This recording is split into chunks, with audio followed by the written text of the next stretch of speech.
हरे कृष्णा। हरे कृष्णा प्रभु जी, सादर प्रणाम। हरे कृष्णा प्रभु जी। हरे कृष्णा। हरे कृष्णा प्रभु जी, दंडवत प्रणाम। धर्म प्रणाम माता जी। आप सब लोगों का बहुत बहुत स्वागत है।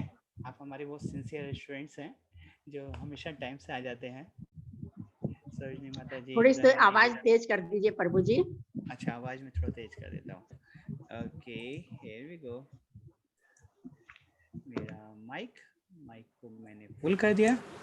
अभी थोड़ा सा अच्छा हुआ क्या पहले से? अब अच्छा हुआ प्रभु जी पहले से। अच्छा, धन्यवाद। ओके, सो बाकी लोगों को ज्वाइन कर लेने देते हैं। तब तक हम एक काम करते हैं। अन्य अभिलाषिता शून्यम ज्ञान कर्मादि अनावितम अनुकूल्य न कृष्ण अनुशीलनम भक्तिरोत्तमा। ये श्लोक एक बार सब लोग एक बार रिसाइट कर दीजिए जब तक सब लोग आ रहे हैं। ठीक है, शुद्ध भक्ति का श्लोक। अगर बिना देखे कर सकते तो बहुत ही अच्छा है, नहीं तो देख के कर दीजिए। ठीक है, तो कौन स्टार्ट करेंगे पहले? हम करें प्रभु जी। हाँ, सरोजनी माता जी करेंगे। अन्य अभिलाषा शून्यता शून्य नहीं, अन्य अभिलाषाता शून्यम ज्ञान कर्मांध अनावृतम अनुकूलेन कृष्ण अनुशीलम भक्ति रुतम। वेरी नाइस माता जी, थैंक यू माता जी। यस, विशंबर आदिदेव प्रभु।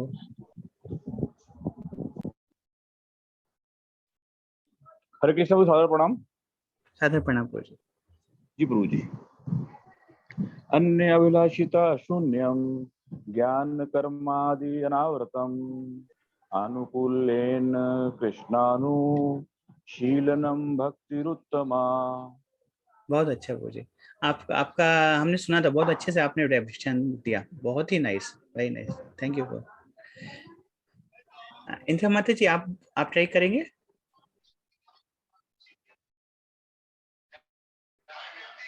ओके, सो यस, और कोई ट्राई करना चाहते हैं एक बार? बोलो। हरे कृष्णा। यस माता, यस सुषमा माता जी। अन्य अभिलाषिता शून्यम ज्ञान कर्मादि अनावृत अनुकूलेन कृष्णानु अनुकूलेन कृष्णानु भूल गई शीलनम अनुकूलेन कृष्णानुशीलनम उत्तम भक्ति भक्ति। उत्तम। हरे कृष्ण। थैंक यू माता जी, आपका हो गया काफी, तो एग्जाम के लिए आप प्रिपेयर हो गए। ओके, सो कुसुम माता जी का स्वागत है, साक्षी माता जी का स्वागत है, मीना माता जी का भी स्वागत है। सो थोड़ा सा मंगलाचरण कर ले या फिर और लोग? हाँ, प्रभा माता जी, हरे कृष्णा। तो हम सब लोगों को बोले थे कि एक बार श्लोक बोल दीजिए, तब तक बाकी लोग ज्वाइन करते हैं। आप भी बोलना चाहेंगे क्या शुद्ध भक्ति का श्लोक? देख के या बिना देखे क्या? हरे कृष्णा प्रभु जी, हम बोलते। जी माता जी। अन्य अभिलाषिता शून्यम ज्ञान कर्म अनावृतम अनुकूलेन कृष्ण अनुशीलनम भक्तिरु उत्तमा। हरे कृष्ण। थैंक यू माता जी। ओके, सो और कौन ट्राई करना चाहेंगे? प्रभु जी, हम लोग जो भेजते हैं वो ठीक होता है क्या, हम लोगों का आंसर? हाँ हाँ माता जी, अच्छा था। हरे कृष्ण दंड प्रणाम प्रभु। हरे कृष्ण अजय प्रभु। दंड प्रणाम। तो हम अजय प्रभु को एडमिन बना देते हैं। Okay, make a co-host. Yes, so Ajay प्रभु, सब लोगों ने एक एक बार शुद्ध भक्ति का श्लोक को रिसाइट कर दिया, देखकर और बिना देखे। एक बार आप भी कर दीजिए। मुझे मैं देख नहीं बोल पाऊंगा। कोशिश कर लीजिए, ये तो आपको याद करना ही है, याद करूंगा क्योंकि मुझे, मेरा थोड़ा 35 जुलाई का भी वर्क प्रेशर बहुत ज्यादा है। ज्ञान अच्छा। कर्मातिर्वावृतम अनुकूलेन कृष्णानुशीलनम भक्तिरुत्तमा। हरे कृष्ण। थैंक यू कुसुम माता जी, एक बार दोबारा से बोलिए। अन्य अभिलाषिता शून्यम ज्ञान कर्मातिर्न आवृतम अनुकूलेन कृष्णानुशीलनम भक्तिरुत्तमा। हरे कृष्ण। बहुत अच्छा माता जी। मैं भी ओके, बोलता हूँ प्रभु जी। यस प्रभु। अन्य अभिलाषिता शून्यम ज्ञान कर्माद्य अनावृतम आनुकूल्येन कृष्णानुशीलनम भक्तिर उत्तमा। यस, थैंक यू प्रभु। सो अब बहुत अच्छा, एक बार विशंबर आदिदेव को आप मतलब बता दीजिए श्लोक का, सबके बेनिफिट के लिए।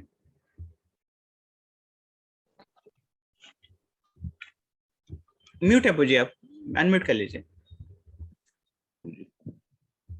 प्रभु जी, हम जो भगवान की शुद्ध भक्ति करते हैं, ये हमको मन से, वाणी से और शरीर से अनुकूल भाव से सतत रूप से पूर्ववर्ती आचार्यों के अनुसरण करते हुए इस प्रकार करना चाहिए कि हम अपनी इच्छाओं को या अपनी इंद्रियों को तुष्ट न करते हुए भगवान की इंद्रियों को तुष्ट करने पर अपने आप को केंद्रित करें और ज्ञान तथा कर्म आदि के आवरण से ढका न हो।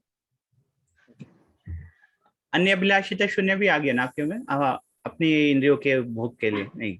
ठीक है, बहुत अच्छा बोल, थैंक यू को। तो अभी थोड़ा मंगलाचरण करते हैं, मंगलाचरण करके स्टार्ट करते हैं, ठीक है? चलिए।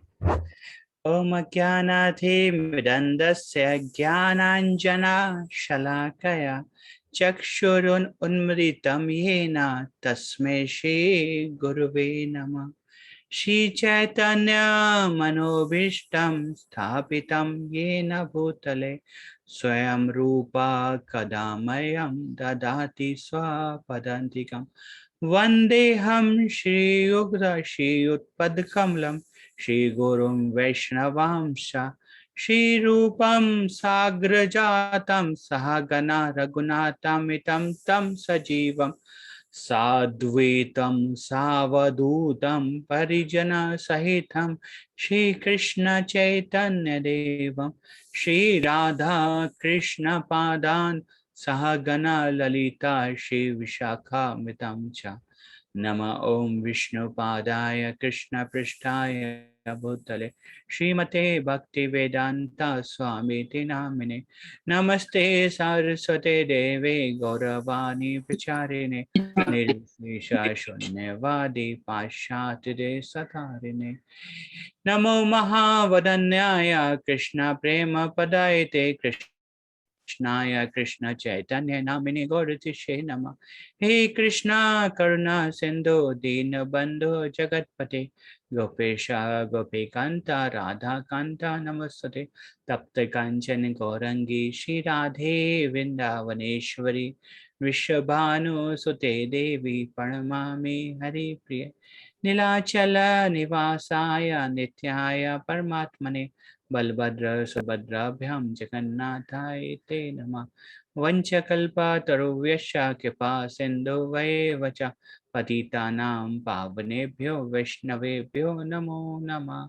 जय श्री कृष्ण चैतन्य प्रभु नित्यानंद श्री अद्वैत गदाधर शिवासादि गौर भक्तवृंद। हरे कृष्णा कृष्णा कृष्णा हरे हरे, हरे राम राम राम हरे हरे। जय। तो सुबह सुबह वैष्णवों के दर्शन हो गए, तो कुछ वैष्णवों के दर्शन नहीं हो रहे, कम से कम दर्शन करा दीजिए आप, दर्शन करके बंद कर लीजिएगा चाहे तो। यस, थैंक यू माता जी, थैंक यू माता जी। ओके, सो स्टार्ट करते हैं और हमको हमारा प्रेजेंटेशन शेयर करते हैं।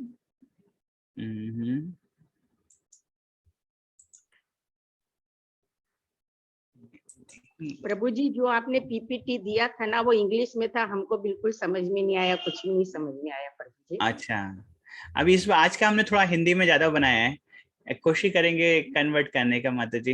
एक्चुअल में क्या है, हिंदी का पीपीटीज अवेलेबल नहीं है माता जी, तो ये हमको भी बनाना पड़ रहा है। तो क्या होता है, इवन पीपीटीज नहीं है तो हमको बनाना पड़ता है, तो उसमें ही टाइम लग जाता है, फिर उसको ट्रांसलेट करने में थोड़ा सा कर नहीं पाए, लेकिन हाँ कोशिश करेंगे। प्रभु जी, हमको तो ये बुक भी नहीं मिली मायापुर में। कौन सा वाला, जो भानुस्वामी महाराज का? हाँ, ओके। हरे कृष्ण प्रभु जी, तो सादर प्रणाम। सादर प्रणाम प्रभु जी। प्रभु जी, ये बुक मैंने पता करवाया था जी, ये वृंदावन में प्रभु जी ये 4 बुक का सेट है। अच्छा, वृंदावन में अवेलेबल है और 4 बुक का पूरा सेट है, cost is 1400 rupees. Okay, Vrindavan में अवेलेबल है। ऑनलाइन में अवेलेबल नहीं है क्या? ऑनलाइन में नहीं है प्रभु जी, मैंने भी ट्राई किया ऑनलाइन में नहीं दिख रहा प्रभु जी। अच्छा, ठीक है। एक्चुअली सॉफ्ट कॉपी तो है, दैट इज फॉर रेफरेंस। आपको मेनली प्रभुपाद जी का बुक पढ़ना है, और वो रेफरेंस के लिए, अगर आप मतलब है इंटरेस्ट तो बहुत ही अच्छा है, नहीं तो फिर फ्यूचर में पढ़ सकते हैं। मतलब इट्स नॉट लाइक वो कोर्स बुक है, रेफरेंस बुक है। तो मैंने अपना पीपीटी कर दिया, अभी एक श्लोक के साथ स्टार्ट करेंगे हम लोग। हरे कृष्णा प्रभु जी।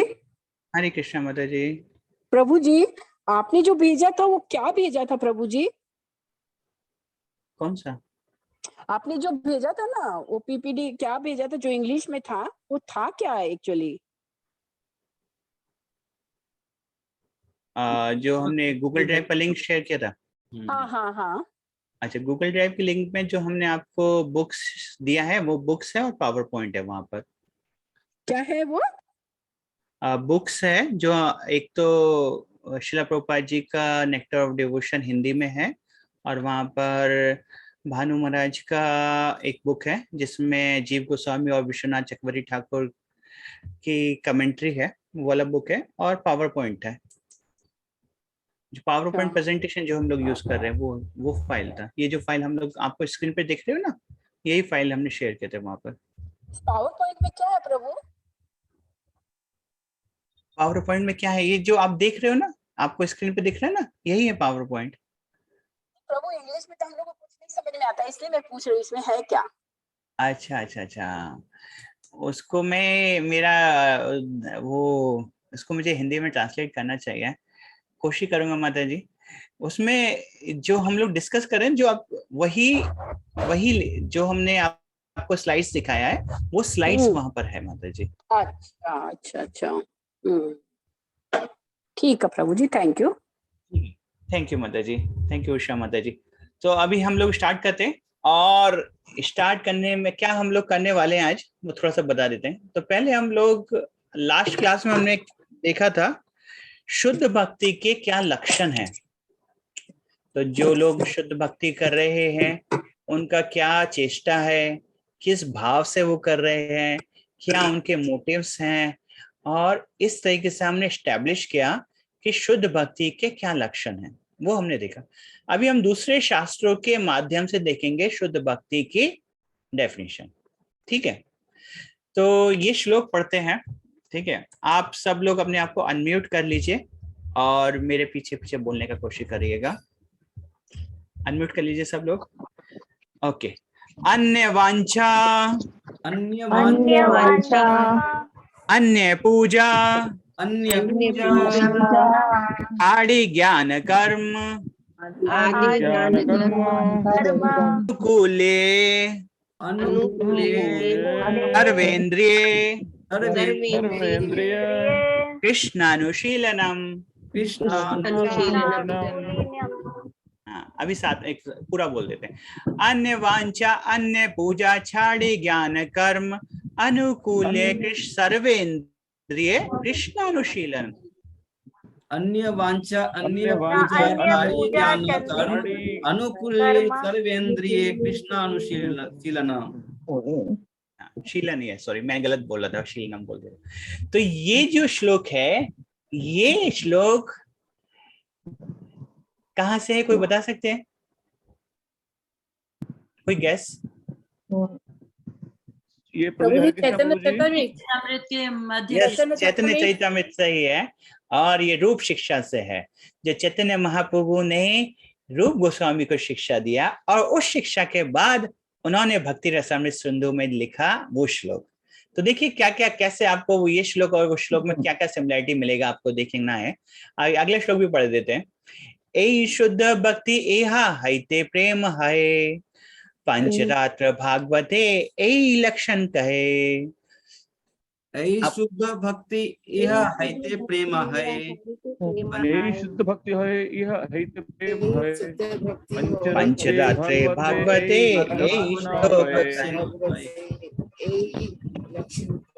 ओके। तो मैं पहले सेकंड श्लोक का अर्थ बताता हूँ, फिर पहले श्लोक पे जाएंगे। तो ये शुद्ध भक्ति, यह शुद्ध भक्ति है, और इससे प्रेम होए, और इसके द्वारा प्रेम जनरेट होता है, और पंचरात्र और भागवत में यही लक्षण बोले गए हैं।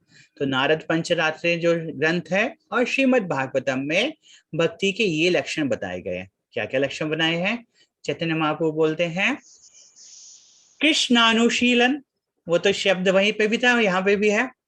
अनुकूल्य, सर्वेन्द्रिय, अन्य वांछा, अन्य पूजा, छाड़ी ज्ञान कर्म। तो आपको कुछ सिमिलरिटी दिख रहा है इस श्लोक में और श्लोक में? जी प्रभु जी, काफी यस प्रभु जी, यस प्रभु जी, यस। तो रूप गोस्वामी ने जो शिक्षा हमको दिया है वो एज इट इज, जो उनको चैतन्य महाप्रभु से मिला है वही उन्होंने हमको दिया। तो फिर कंफर्म हो गया शुद्ध भक्ति के लक्षण चैतन्य चरितामृत से भी। अभी एक श्लोक और देखते हैं।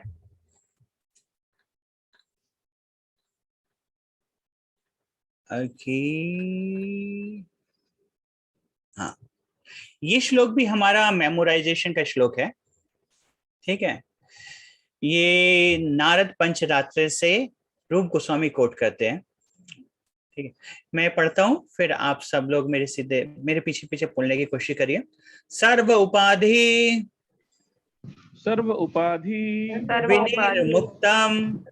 विनिर्मुक्तम तत्पर्तवेन निर्मलम ऋषिकेण ऋषिकेश सेवनम भक्तिरुच्यते। ओके, तो मैं पूरा श्लोक पढ़ता हूँ। सर्वोपाधि विनिर्मुक्तम तत्पर्तवेन निर्मलम ऋषिकेण ऋषिकेश सेवनम भक्तिरुच्यते। आप सब लोग साथ में। सर्वोपाधि विनिर्मुक्तम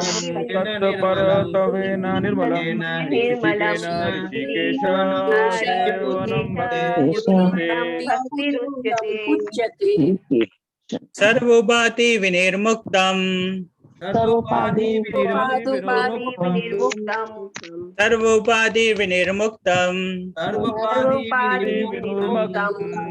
तत्पर्तेव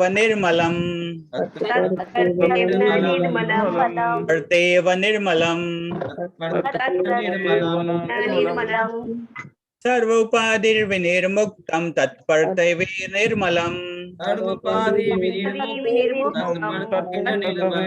निर्मलम ऋषिकेण ऋषिकेश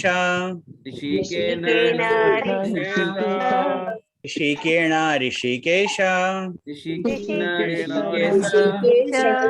एवनं भक्तिरुच्यते एवनं भक्तिरुच्यते ऋषिकेण ऋषिकेश सेवनं भक्तिरुच्यते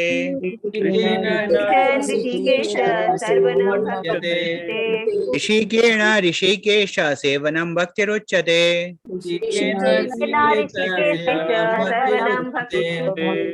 ऋषिकेण ऋषिकेश सेवनं भक्तिरुच्यते।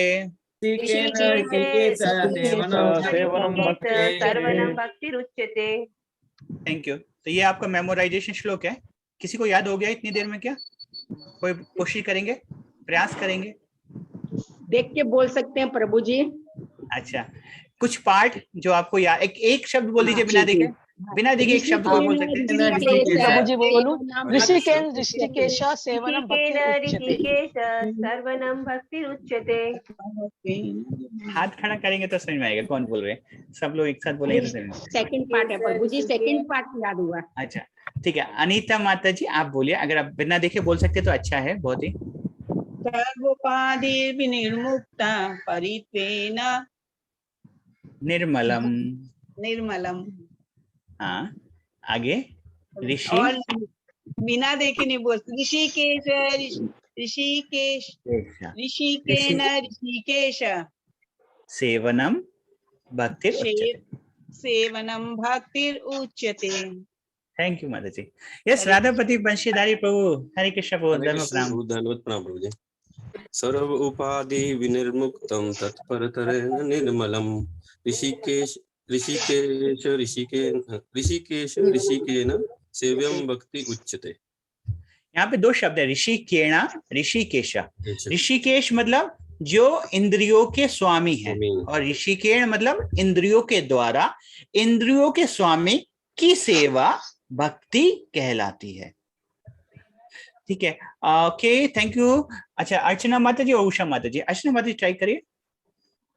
यस प्रभु जी, हरे कृष्ण। सर्वोपाधि विनिर्मुक्तम तत्पर्तवेन निर्मलम ऋषिकेन ऋषिकेश सेवनम भक्तिरुच्यते। बहुत अच्छा माता जी, आपको तो याद हो गया, बहुत अच्छा है आपको मेमोरी। यस, उषा माता जी। जी प्रभु। सर्वोपाधि विनिर्मुक्तम तत्पर्तवेन निर्मलम ऋषिकेन ऋषिकेश सेवनम भक्तिरुच्यते। बहुत अच्छा माता जी। यस, प्रभा माता जी। और माता जी कभी कभी हो सकता है मैं आपका हाथ ना देख पाऊं, तो माइंड मत करिए, क्योंकि क्या है वो जो वीडियो सबके नहीं दिखाते ना, हमारे स्क्रीन पे कुछ ही वीडियो दिखाते हैं। तो प्रभा माता जी ट्राई करिए। सर्वोपाधि तत्पर्ते निर्मलम ऋषिकेण ऋषिकेश सेवनम भक्तिरुच्यते। थैंक यू माता जी। तो इसका मतलब देख लेते हैं अभी। तो आपको ये श्लोक स्टैब्लिश करेगा सेम लक्षण। तो देखते हैं, ऋषिकेण ऋषिकेशा, इंद्रियों के द्वारा इंद्रियों के स्वामी की सेवनम, सेवा करना, और यह भक्ति कहलाती है। और पहले वाले लाइन में देखते हैं, सर्व उपाधि विनिर्मुक्तम, सारी उपाधियों से विनिर्मुक्तम होकर। अब सारी उपाधियां क्या क्या बोलते, जैसे कि मैं भारतीय हूँ, या फिर मैं पुरुष हूँ, या फिर मैं हिंदू हूँ, या फिर मैं अलग अलग जो उपाधियां लोगों ने धारण करी हुई हैं, उन सारी उपाधियों से मुक्त होकर तत्परतेव निर्मलम, वो भगवान की शरण में निर्मल भाव से सेवा करना भक्ति कहलाती है। तो अगर मैं आपको पूछूं एक क्वेश्चन, तो आप हाथ खड़ा करिएगा, आंसर मत करिएगा। तो उस श्लोक में शीलनम शब्द था, उस शीलनम का इक्विवेलेंट शब्द यहाँ पे क्या होगा? हाथ खड़ा करिएगा। उस वर्ष में हमने एक शब्द देखा था शीलनम, और उसका यहाँ पर इक्विवेलेंट शब्द क्या होगा जो वो रिप्रेजेंट करता है? ओके, विश्वम्बर आदिदेव को पता है, मैं उनको माँ को नहीं दे रहा, आप माइंड मत करिए। अनीता माता जी सुनते हैं, फिर आपको देखेंगे, ठीक है? तो माइंड मत करिए कि आपने हाथ पहला खड़ा करा, आपको नहीं दिया, बिकॉज आप हमारे ब्रिलियंट स्टूडेंट है। तो कभी कभी हम ब्रिलियंट स्टूडेंट को चांस कम मिलता है, तो माइंड मत करिए, ठीक है? अनीता माता जी, आपका चांस। प्रभु निर्मलम। निर्मलम, ओके। शीलनम निर्मलम, शीलनम का क्या मतलब था माता जी? शीलनम माने ना, ठीक है, आप देखिए, तब तक हम माता जी, माता जी आपका नाम नहीं दिखा रहा है यहाँ पर, आईफोन दिखा रहे हैं, तो आपका सॉरी। सीमा, सीमा। किस माता जी? बोलिए बोलिए। अच्छा बोलिए। अशीलनम मतलब चेष्टा करना, चेष्टा, चेष्टा करना, और उसका इक्विवेलेंट शब्द यहाँ पर क्या है? यहाँ पर होगा विनिर्मुक्तम होगा ना, कि मतलब सब चीजों से हट के। अच्छा, ठीक है। अच्छा, अर्चना माता जी, आपका क्या ओपिनियन है? हरे कृष्ण प्रभु जी, सर्विस सेवनम। हाँ, और विश्वम्बर आदिदेव पे आपका यही ओपिनियन है ना, सेवनम? प्रभु जी सेवनम। हाँ, तो चेष्टा, और उसका यहाँ पे इक्विवेलेंट है सेवन, भगवान की सेवा करना, ठीक है? बहुत अच्छा। तो ये निर्मलम नहीं है, निर्मलम नहीं है, सेवनम। तो चेष्टा वहां पे था कि हमको चेष्टा करनी चाहिए अपनी सारी इंद्रियों से भगवान को अनुकूल भाव से चेष्टा करनी चाहिए, जिससे उनको प्रसन्न हो। यहाँ पर भी उसके लिए वर्ड अगर देखे जाएंगे तो सेवनम होगा, भगवान की सेवा। और कैसी सेवा? सर्व उपाधि विनिर्मुक्तम, सारी उपाधियों से विनिर्मुक्तम। तो अगर हम लोग कंपेयर करें, यहाँ पे जो सर्व उपाधि विनिर्मुक्तम है, उसका इक्विवेलेंट शब्द वहां उस श्लोक में क्या होगा? सर्व उपाधि विनिर्मुक्तम, सारी उपाधियों से मुक्त होकर का इक्विवेलेंट शब्द वहां उस वर्ष में देखेंगे तो क्या होगा? अन्य अभिलाषिता शून्यम। यस, बिल्कुल सही है, बहुत अच्छा,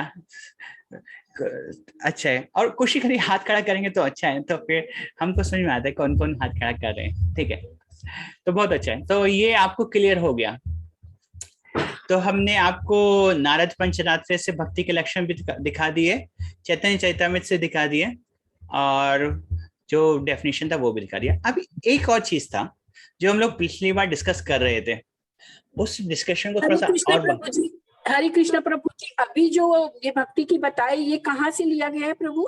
हाँ माता जी, देखिए आप, नारद पंचरात्रे करके ग्रंथ है, उससे रूप गोस्वामी कोट करते हैं।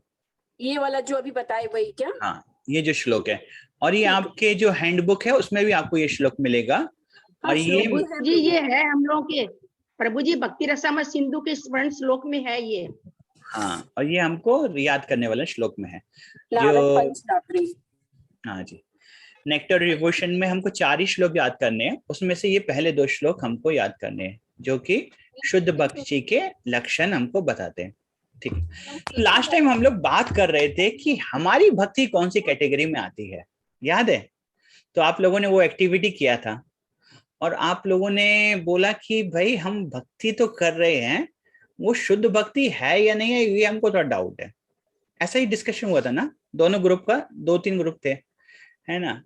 तो अभी उसके बारे में हम आपसे थोड़ा सा और डिस्कस करते हैं। 15 मिनट लेंगे, उसके बाद फिर हम आज का जो डिस्कशन है वो स्टार्ट करने वाले हैं। तो मैं आपको जो अलग अलग भक्ति हैं उनकी डेफिनेशंस दिखाता हूं। तो श्रीमद् भागवतम के 3rd कैंटो में हम देखते हैं कि वहां पर कपिल देव, भगवान कपिल देव हमको बताते हैं भक्तियों के डेफिनेशन। निर्गुण भक्ति क्या होती है, और भक्ति सतोगुण में की जाती है तो कैसी होती है, भक्ति रजोगुण में की जाती है तो कैसे, क्या उसके लक्षण है, और भक्ति तमोगुण में की जाती है तो उसके क्या लक्षण है। ठीक है, तो मैं पहले उदाहरण देता हूं आपको, फिर आपको समझ में आएगा कि हाँ ये तमोगुणी भक्ति है और ये रजोगुणी भक्ति है। ठीक है, तो आपने श्रीमद् भागवतम में सुना होगा जब माता दीति व्रत करती हैं जिससे कि उनको एक पुत्र प्राप्त हो जो कि इंद्र की हत्या करे, ऐसा हमने सुना। माता दीति प्रार्थना करती हैं कि अरे मुझको एक पुत्र चाहिए, मेरे पुत्र हिरण्याक्ष हिरण्यकश्यप का वध हो गया, तो मुझको एक पुत्र चाहिए जो इंद्र का वध करे। ऐसे करके उन्होंने प्रार्थना करी और भक्ति करी। तो वो भक्ति जो है वो तामसिक भक्ति है। क्यों? उसमें अभिलाषा क्या है कि मुझको ऐसा पुत्र दे जो दूसरे को हत्या करे। ये तामसिक भक्ति है। इसकी डेफिनेशन मैं आपको दिखाता हूं। ओके, यस, ये तमोगुणी भक्ति है। ये श्लोक है श्रीमद् भागवतम का 3rd कैंटो का 29 चैप्टर का 8th वर्स। इस श्लोक का अर्थ मैं बताता हूं पहले। Devotion service executed by a person who is, तो भक्ति किया गया ऐसे व्यक्ति के द्वारा जो कि ईर्ष्यालु है, थोड़ा घमंड है, वॉलेंट है, हिंसक है, एंग्री है, एंड ऐसी भक्ति को हम लोग तमोगुण की भक्ति कहलाते हैं। तो आप लोगों में से किसको लगता है कि ये हम लोग तमोगुणी भक्ति कर रहे हैं? प्रभु जी एक बार रिपीट और करिए लाइन। नहीं हरे प्रभु कृष्ण जी, तमोगुणी भक्ति तो नहीं है। ठीक है, तो ये इस हाँ मैं एक बार रिपीट कर देता हूँ, फिर विश्वम्भरावधि देव को बचाता हूँ। तो यहाँ पर बोलते हैं कि अभिसंध्याय, जो पर्पस क्या है उसका, यो हिंसाम, हिंसा करता है, दंभ है, प्राउड है, मात्सर्य, ईर्ष्या है, और ऐसा व्यक्ति जो भक्ति करता है और उसमें ईर्ष्या है, घमंड है, वायलेंट है, एंग्री है, तो ऐसी भक्ति को हम लोग तमोगुणी भक्ति कहते हैं। उसकी अभिलाषा क्या है कि उससे कुछ ऐसा प्राप्त हो जिससे दूसरे का मैं वध कर सकूं, दूसरे का मैं हार्म कर सकूं, ऐसी उसकी अभिलाषा है। तो ये ऐसी भक्ति तमोगुणी भक्ति कहलाती है। यस विश्वम्भरादि देव। हरे कृष्ण प्रभु जी, जैसे आपने कहा कि हमारे मन में ऐसा विचार तो नहीं है कि हम किसी का वध करने का सोचते हैं, मगर ईर्ष्या तो हमारे अंदर है प्रभु जी। हाँ, जैसे हम बहुत सारे भक्तों के साथ मिलकर काम करते हैं, तो हमारा भक्त कोई भक्त बहुत ज्यादा अच्छी सेवा कर रहा है तो हमारे मन में कहीं ना कहीं ईर्ष्या तो पैदा होता है प्रभु जी। हाँ, कि मैं जो है उतना नहीं कर पा रहा हूँ जितना वो कर रहा है, और मतलब जो है जब हम लोग एक साथ मिलकर रहते हैं उस प्रकार उस लेवल की ईर्ष्या नहीं है जरूर कि हम किसी का वध करने का या ऐसा चीज चाहते हैं कि किसी की हत्या हो जाए, मगर ईर्ष्या तो है प्रभु जी हमारे मेरे अंदर। तो ये जो ईर्ष्या है, ये जो भावना है, ये हमारे अनर्थों के कारण आया। ठीक है, आप मानते हैं अनर्थ है, उसके कारण ये हमारे अंदर भावना आया, लेकिन वो भावना हम कल्टीवेट नहीं करते। हम ऐसा नहीं चाहते कि उस व्यक्ति का बुरा हो जाए। हम लोगों के अंदर गिलानी होती है कि अरे मेरे अंदर ऐसा भाव क्यों आया। ऐसा नहीं है कि हम दीति माता जब उस समय वहां प्रार्थना क्या थी, मुझको ऐसा पुत्र दो जो कि इंद्र का वध कर दे, वैसे तो हम लोग नहीं कर रहे ना। तो हमारी भक्ति तमोगुणी नहीं है। और हमारे जो अंदर जो ईर्ष्या है वो अनर्थ के कारण आ रही है, घमंड भी अनर्थ के कारण आ रहा है, क्रोध भी है वो भी अनर्थ के कारण आ रहा है, लेकिन हम उसको कल्टीवेट नहीं कर रहे हैं, हम लोग उसके प्रति ग्लानि करते हैं। ठीक है, तो एटलीस्ट आप मानते हैं कि हमारा जो भक्ति है वो तमोगुणी में नहीं है, क्योंकि हम लोग ऐसी इच्छाओं को कल्टीवेट नहीं कर रहे। एक्सेप्टेड? ओके, तो आगे बढ़ते हैं, रजोगुणी भक्ति की बात करते हैं। तो रजोगुणी भक्ति में बात करते हैं, उसका एग्जाम्पल देता हूं पहले मैं। अच्छा, एक और एग्जाम्पल है तमोगुणी भक्ति का, तुष्टा। त्वष्टा ने भी एक बार यज्ञ किया था, जब उनके पुत्र विश्वरूप की इंद्र ने हत्या कर दी थी। तो त्वष्टा ने एक यज्ञ किया, और यज्ञ का क्या उद्देश्य था कि मुझको ऐसा पुत्र प्राप्त हो जो इंद्र का शत्रु हो। और उस यज्ञ से कौन उत्पन्न हुए, कोई बता सकते हैं? वृतासुर, वृतासुर। यस, वृत्तासुर। तो वो जो भक्ति है वो तमोगुणी भक्ति है, ठीक है, क्योंकि वहां पे क्या था उद्देश्य कि हमको ऐसा पुत्र प्राप्त हो जो इंद्र का शत्रु हो, ईर्ष्या है या क्रोध है। अभी देखते हैं रजोगुणी भक्ति। Thank you Radhapati Prabhu. Okay, तो तमोगुणी भक्ति का पहले उदाहरण देता हूँ। उदाहरण श्रीमद् भागवतम में एक आता है, पुरूरवा महाराज, पुरूरवा महाराज शायद, हाँ। तो उनको इच्छा थी कि वो उर्वशी को प्राप्त करे। हाँ, क्या उनके महाराज के लिए बोला, कौन आते हैं? पुरूरवा महाराज, पुरूरवा। तो उनको इच्छा था कि वो उर्वशी को प्राप्त करें, और उर्वशी उनको मिलती है, और उर्वशी उनको बोलती है कि कुछ कंडीशंस थी कि मैं ऐसा कुछ होगा तो मैं चली जाऊंगी। और फिर बोलते हैं कि डेस्टिनेशन के वश में उर्वशी चली जाती है। फिर वो पुरूरवा महाराज भगवान की भक्ति करते हैं, और किस लिए भक्ति करते हैं कि वो मुझे उर्वशी वापस मिल जाए, उर्वशी वापस मिल जाए। ये हम लोग 11th कैंटो में देखते हैं, और वहां पे एल गीत करके एक सॉन्ग भी आता है, बहुत सुंदर। तो वो जो भक्ति है, क्या है, किस लिए भक्ति करी कि उर्वशी हमको मिल जाए। तो यहाँ पे क्या है उद्देश्य, वो भक्ति कर रहे हैं वो भौतिक इच्छाएं जो हैं वो हमको पूर्ण हो जाए, उसके लिए भक्ति कर रहे हैं। तो वो तमोगुणी भक्ति है। अभी इसका डेफिनेशन में पढ़ देता हूँ एक बार।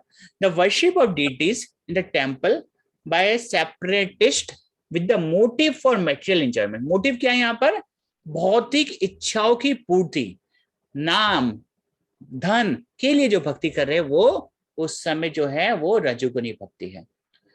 तो अभी जो विशंबर आदित्य प्रभु का क्वेश्चन था वो यहाँ पर भी उठता है कि प्रभु जी हम भी कभी कभी भगवान के पास ऐसी इच्छाएं आ जाती हैं कि शायद हमारे को बहुत बड़ा घर हो या बहुत बड़ी कार हो, लेकिन हम उन इच्छा को कल्टीवेट नहीं करते हैं, वो हमारे अनर्थ के कारण इच्छाएं आती हैं। ऐसे नहीं है कि हम लोग भक्ति कर रहे हैं जिससे कि हमारे पास बड़ी कार हो, बड़ा घर हो, या फिर हम बहुत फेमस हो जाएं, उसके लिए भक्ति कर रहे हैं।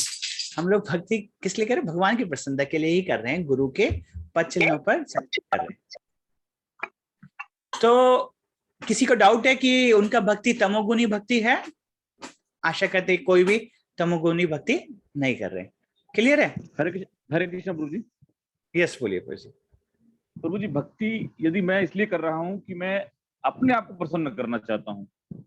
अच्छा, यदि मेरे अंदर ये भाव है कि मेरे को जो है मेरे को आनंद मिलता है, भगवान को आनंद मिलता है नहीं मिलता मेरे को नहीं मालूम, मेरे को आनंद मिलता है, तो प्रभु जी इसमें क्या है, कैसे इंटरप्रेट करेंगे? अच्छा, हम शुरुआत जो करते हैं जी जी। हाँ, तो एक्चुअल में देखिए, जो अगर हम लोग भक्ति अपने आनंद के लिए कर रहे हैं और भगवान के आनंद के लिए नहीं कर रहे हैं तो वो शुद्ध भक्ति नहीं है, ठीक है, वो शुद्ध भक्ति नहीं है। और क्योंकि उसमें हमारी कृष्ण को प्रसन्नता के लिए नहीं कर रहे हैं, कृष्ण को हो सकता है प्रसन्नता हो या ना हो, लेकिन हम अपने भोग के लिए कर रहे हैं, तो वो शुद्ध भक्ति नहीं होगी। ठीक है, ठीक है, तो मेरी वाइफ ने भी कंफर्म कर दिया। ठीक है जी जी। तो फिर आगे बढ़ते हैं। तो फिर हम लोग रजोगुणी भक्ति भी नहीं कर रहे हैं, तमोगुणी भक्ति भी नहीं कर रहे हैं। अब सतोगुणी भक्ति का देखते हैं। सतोगुणी भक्ति बोलती है कि अगर कोई व्यक्ति भक्ति करता है किस लिए, कि उसके दुख नष्ट हो जाए, उसको मोक्ष की प्राप्ति हो जाए, उसके लिए वो भक्ति करता है, तो वैसी भक्ति सतोगुणी भक्ति है। एटलीस्ट उन्हें भौतिक इच्छा नहीं है, किसी को हार्म करने के लिए नहीं कर रहा है, किस लिए कर रहा है, वो इन संसार के दुखों से बच जाए, तो ऐसी भक्ति को सतोगुणी भक्ति कहते हैं। ये अगले श्लोक में भगवान कपिल बताते हैं। तो इसमें बोलते हैं कि when a devotee worship supreme personality of Godhead, जब कोई भक्त भगवान को पूजा करते हैं and and offer the result of his activity in order to free himself from inabilities of fruity activities. और वो अपनी जो भक्ति के रिजल्ट्स हैं वो किस लिए कर रहा है, जिससे कि वो कर्म फल से मुक्त हो जाए, इसलिए भक्ति कर रहे हैं। तो हम लोग भक्ति सतोगुणी कर रहे हैं क्या? ऐसा किसी को लगता है कि हम सतोगुणी भक्ति कर रहे हैं, कि हम लोग भक्ति कर रहे हैं जिससे कि हम लोग अपने कर्म बंधन से मुक्त हो जाएं? क्या वो उद्देश्य है? नहीं प्रभु जी, नहीं, तो वो उद्देश्य भी नहीं है। तो फिर हम लोग ना तो सतोगुणी भक्ति कर रहे हैं, ना रजोगुणी भक्ति कर रहे हैं, ना तमोगुणी भक्ति कर रहे हैं। अगला श्लोक देखते हैं। तो निर्गुण भक्ति की क्या डेफिनेशन देते हैं भगवान कपिल देव, तो ये देख लेते हैं।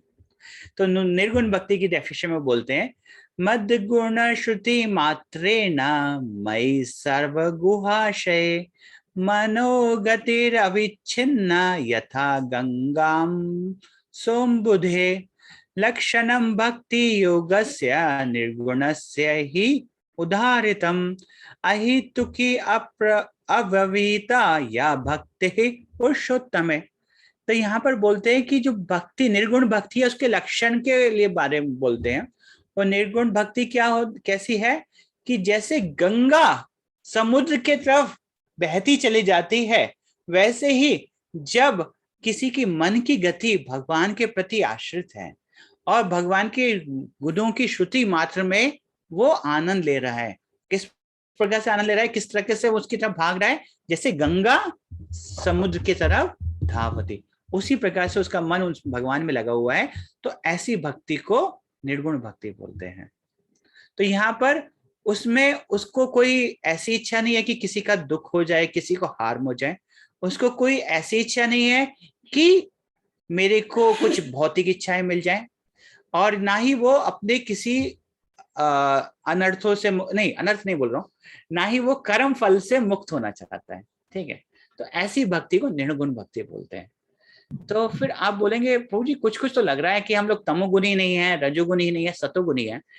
तो यहाँ पे कुछ कुछ लगता है कि निर्गुण भक्ति है, लेकिन हमारी गंगा के समान नहीं है, थोड़ा कम है उतनी उस हिसाब से नहीं भागते हमारा मन भगवान के प्रति।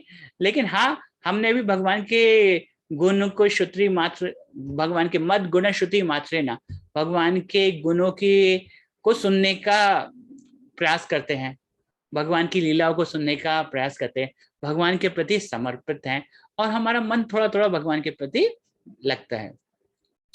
तो कुछ कुछ बोल सकते हैं कि सतोगुणी भक्ति है, नहीं सतोगुणी नहीं, निर्गुण भक्ति है।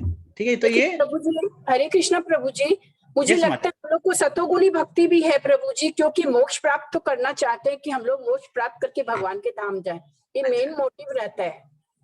अच्छा, तो बोल रहे हैं कि हो सकता है कि हम लोग कुछ कुछ सतोगुणी भक्ति कर रहे हैं, क्योंकि हम लोग, हमारी इच्छा ये भी है कि हम लोग इस संसार के दुखों से निवृत्त होकर मोक्ष प्राप्त कर लें। अच्छा, तो फिर एक चीज और बोलते हैं वहां पर, रूप गोस्वामी बोलते हैं, एक श्लोक और बोलते हैं, वो श्लोक में बोलते हैं कि अगर कोई भक्त है और उसको बोला जाए कि आप कोई मुक्ति चाहिए, सालोक्य, सारिष्टि, सामीप्य, ये सब मुक्ति चाहिए, तो मुक्ति भी नहीं लेता अगर उसको भगवान की सेवा नहीं है। और फिर बोलते हैं कि अगर कोई किसी को बोला जाए कि आप, इसका भाव क्या है? भाव यह है कि किसी को बोला जाए कि आप भगवान के धाम में रहिए, सामीप्य में रहिए, और भगवान के जैसा आपके पास जो ऑपुलेंस है वो भी रहेगा, लेकिन भक्त बोलते हैं कि अगर भगवान की सेवा नहीं दोगे तो मुझे नहीं रहना वहां पर, मैं भले दूर रहूंगा लेकिन भगवान की सेवा करता रहूंगा। तो क्या आपको, मैं उषा माता जी आपसे मेरा प्रश्न है, क्या आपको ऐसा दिया जाए कि आप ब्रह्म ज्योति में लीन हो जाएं और नहीं, ब्रह्म ज्योति में नहीं लीन होना है प्रभु जी, सेवा चाहिए ना, सेवा चाहिए ना, सेवा भी चाहिए प्रभु। मेरा कहने का मतलब है कि मैं भगवान के धाम गोलोक वृंदावन जाऊं। यस, मतलब है यस यस यस, राइट। तो हमको ऐसा नहीं है कि प्राइमरी क्या है इस संसार के दुखों से बचना, हमारा प्राइमरी है भगवान की सेवा में लगना।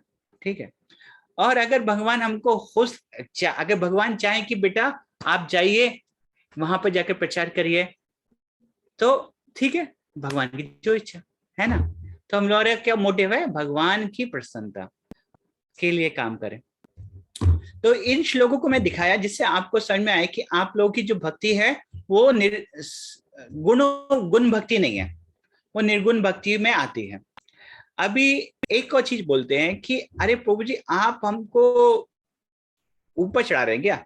अरे हमारे अंदर अनर्था है भाई, हमारे अंदर क्रोध भी आता है, हमारे अंदर ईर्ष्या भी आती है, घमंड भी आता है, और आप बोल रहे हैं हम लोग शुद्ध भक्ति कर रहे हैं। तो इसके लिए एक चीज दिखाते हैं, ये बलराम शक्ति प्रभु शेयर करते हैं, ठीक है। तो हमारे अंदर दो तरीके की इच्छाएं हैं। एक जो हमारी इच्छाएं हमारी वैल्यू सिस्टम से आती हैं, जैसे कि हमको इच्छा है कि हमको सुबह उठना चाहिए, ठीक है, ये हम लोग की अभिलाषा है, ठीक है। और कुछ इच्छाएं हमारी होती हैं जो हमारी कंडीशनिंग के कारण होती हैं, तो जो कि हमारे स्वभाव से उत्पन्न होती हैं। कंडीशन जैसे कि कोई व्यक्ति है, जैसे एग्जांपल दे कि उसने अपने फैमिली में देखा कि उनके माता पिता बहुत लड़ते थे, ठीक है, किसी भी कारण से बचपन में उसने देखा कि उसके माता पिता बहुत लड़ते थे, तो उसको एक कंडीशनिंग हो गई कि उसको भी जब कुछ ऐसा होता है तो वो लड़ने लगता है, बिकम एंग्री हो जाता है। तो ये क्या है? उसकी कंडीशनिंग है, ये उसका अनर्था है, ये उसकी अभिलाषा नहीं है, ये उसकी अनर्था है।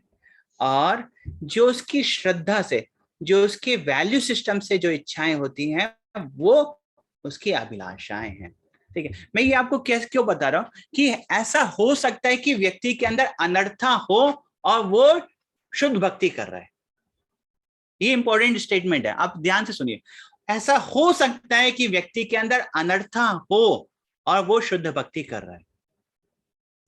तभी तो हम लोग अभी देखेंगे बहुत सारे श्लोक जिसमें हम लोग देखेंगे कि भगवान बोलते हैं कि यदि कोई व्यक्ति मुझे ऐसी भक्ति करता है तो मैं उसको ज्ञान देता हूं, उस ज्ञान से उसके सारे अनर्थ नष्ट हो जाते हैं।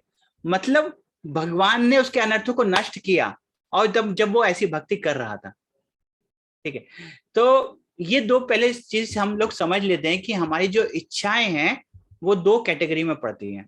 पहली जो है कैटेगरी है वो हमारे वैल्यू सिस्टम के द्वारा जो इच्छाएं आती हैं। जो वैल्यू सिस्टम कैसे डेवलप होता है? श्रद्धा से।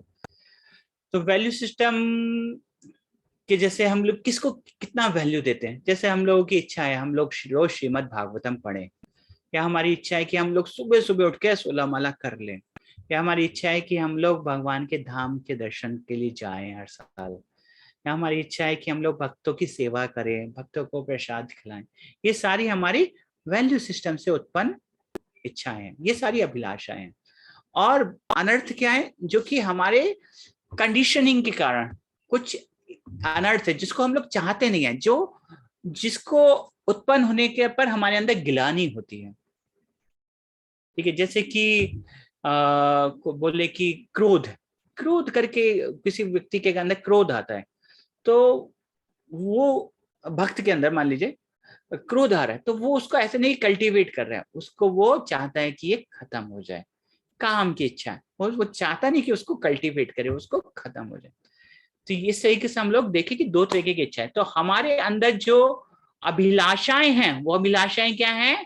वो अन्य अभिलाषाएं जो ऐसी नहीं कि हम लोग किसी को कल्टीवेट कर रहे हैं, वो हमारी अनर्थ हो सकते हैं, लेकिन हमारी कोई ऐसी अभिलाषा नहीं है जो कि भगवान की और भगवान के भक्तों की प्रसन्नता से अलग है।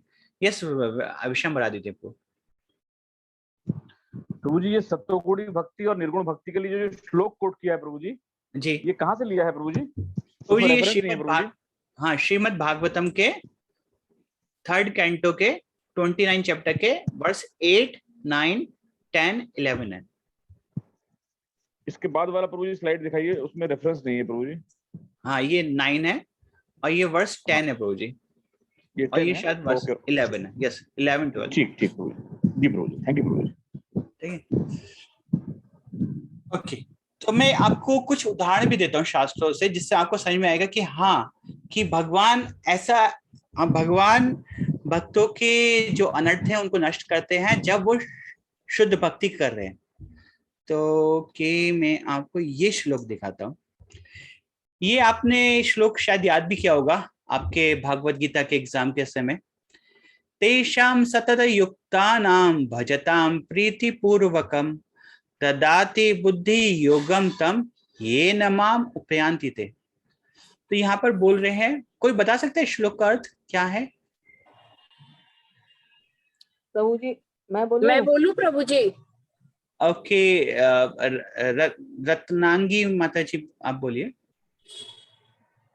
एक मिनट प्रभु जी, मेरा वो चला गया। ओके, उषा माता जी आप हरे कृष्ण प्रभु जी, मैं बोलूं? हाँ प्रभु जी, ये तेषां सतत युक्तानां भजतां प्रीति पूर्वकम, मतलब जो भक्त अपने हमेशा भगवान का एकदम शुद्ध, मतलब एकदम मन से भक्ति करता है, शुद्ध भक्ति करता है, तो भगवान उसे अंदर से बुद्धि प्रदान करते हैं। ददामि बुद्धि योगम तम येन माम उपयान्ति ते, ताकि वो मुझ तक आ सके। तो यहाँ पर आपने खुद ही बोला कि अगर कोई व्यक्ति ऐसी शुद्ध भक्ति कर रहा है, सततम युक्त नाम, सततम युक्त है, शीलनम कर रहा है अगर उस शब्द में देखें, और प्रीति पूर्वकम अनुकूल भाव से भजता है, तो भगवान उसको बुद्धि देते हैं। एक्सेप्ट करते हैं आप लोग? क्लियर है सब लोग एक पॉइंट पे? यस अजय प्रभु? अच्छा, एक्सेप्ट करते हैं, ठीक है। तो अगला श्लोक देखते हैं। अगला श्लोक बहुत इंटरेस्टिंग है। तो अगले श्लोक में बोलते हैं तेषाम, तेषाम मतलब उन लोगों के ऊपर, एवानुकंपार्थम, उन लोगों पर कृपा करते हुए, अहम मैं क्या करता हूं, अज्ञान जाम तमा, अज्ञान के कारण जो तमो है उनके अंदर, नाश्यामी आत्म भावस्तो ज्ञान दीपेन भासते, मैं उनके अंदर ज्ञान का दीप देता हूं, जिससे उनके अंदर जो अज्ञान के कारण तम है वो नष्ट हो जाता है। श्लोक का पूरा शब्द अर्थ पढ़ देता हूं। To show favour to them, ठीक है, तेषाम एव अनुकंपार्थम, आई अहम सिचुएटेड विद इन देम आत्म भावस्तो, मैं जो उनके हृदय में स्थित हूं, एक्सटिंग्विशेस नाश्यामी the darkness born of ignorance, जो उनके अंदर अज्ञान के कारण जो डार्कनेस है उसको मैं ज्ञान के दीप के द्वारा नाश कर देता हूं। किसके लिए बोल रहे हैं? किसके किसके तेषाम यहाँ पर किसके लिए यूज हो रहा है? हरे कृष्ण प्रभु जी, उन भक्तों के लिए जो चेष्टा करते हैं शुद्ध भक्ति करने के लिए, उनके लिए बोल रहे हैं।